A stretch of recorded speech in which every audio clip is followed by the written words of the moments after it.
Con chịu mà cũng bắt nữa. Ta không chịu mà. Không chịu được mà con chịu cũng bắt.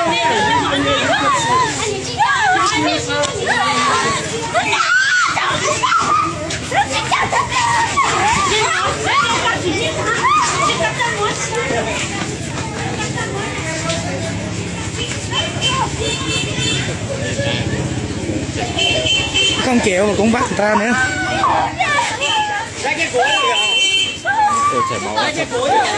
Chảy máu chân rồi kìa, chảy máu rồi kìa. Bây giờ你去干嘛？你上他，你去哪里？你干的，我也丢人的。今天啊，今天你下课还没来呢。我哪天今天我，今天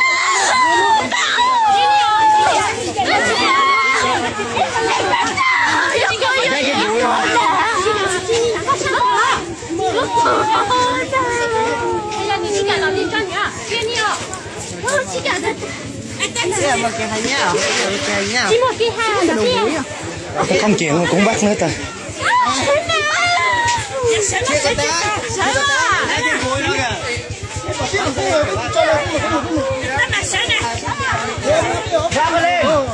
Cái sụt cả vòng dây kìa. Kẻ mũi chân kìa, vác lên.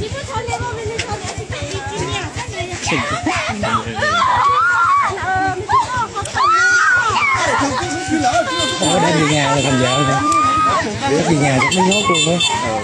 Cái gặp người cơm đi về nhà nó dở nhà nó chạy.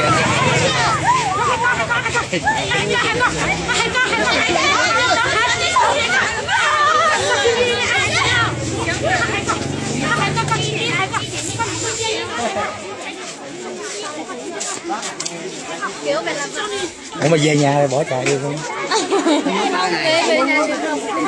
Nhốt luôn hả? Cái canh sơ hở chạy chứ đi. Ủa sao nó bắt được kìa mà đi ngoài chạy nó bắt thôi. Người ta không chịu mà cũng bắt nữa. kéo được về nhà. Không kéo được về nhà thôi. Nếu kéo về tới nhà là thôi hả? Kéo về làm được. Bắt bé này nè. Vậy là ai là chồng, hai người đó ai là chồng. Chỉ một người kéo về thôi. Nó nhốt trong nhà 3 ngày. Anh ấy xong Cứ mỗi ngày chàng trai lấy cái áo luyện vô. Mà nó giữ luôn thì ok, mà nó luyện cho ra thì phải làm nó về.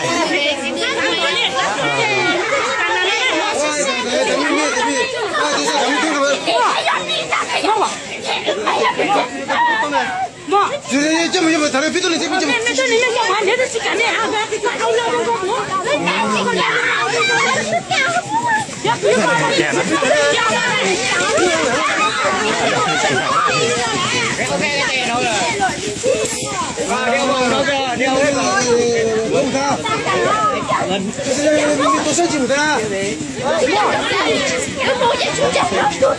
Không chống cự lại được hả? Gia đình không có cản được hết rồi.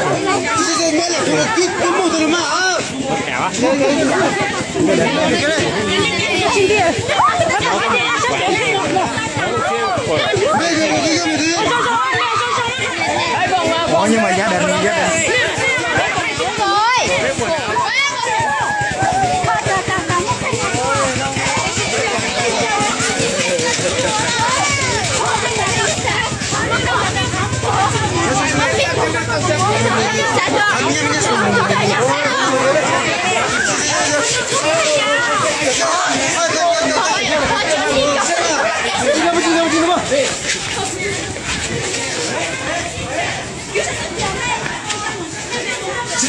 quay trở lại tôi nói là tôi sẽ có cái nó món này 喂，我là có sâu không?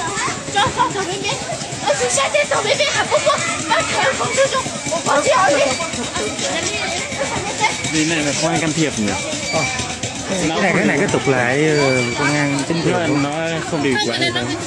cái tục lệ mà chính quyền cũng không có người bên nhà gái cũng đồng ý rồi. Không biết. 心里还搞这么个去杀的，好，不远，好，过年，快去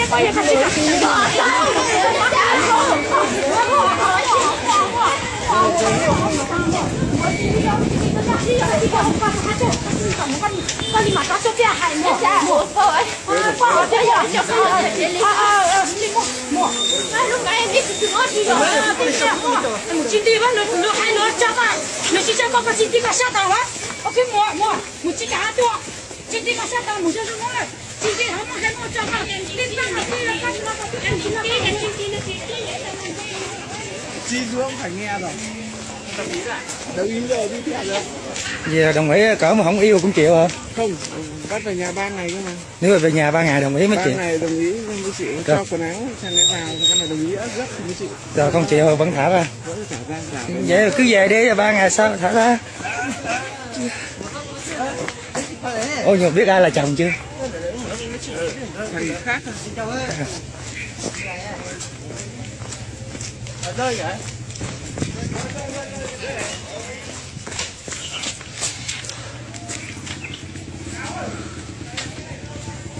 Đâu hết được cả. Đây là chắc khác rồi luôn. Sao đồng ý à? Bây giờ nó còn cơ hội là đòi về nhà 3 ngày nếu không đồng ý thì được thả. À thế à? Bên nhà 3 ngày không đồng ý á? Thế chứ không để... Bây giờ làm gì có tình yêu trời. Bắt như này không thể có quá. Tội nghiệp đấy chứ.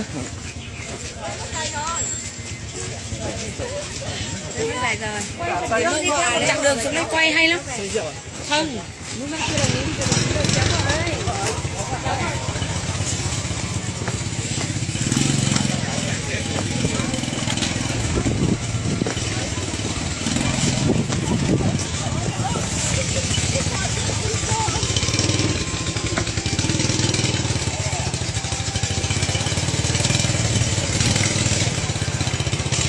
Alo.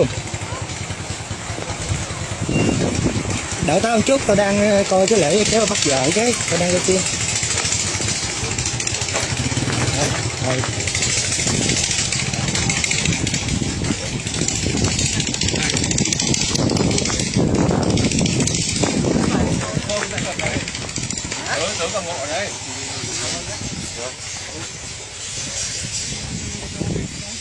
Hello.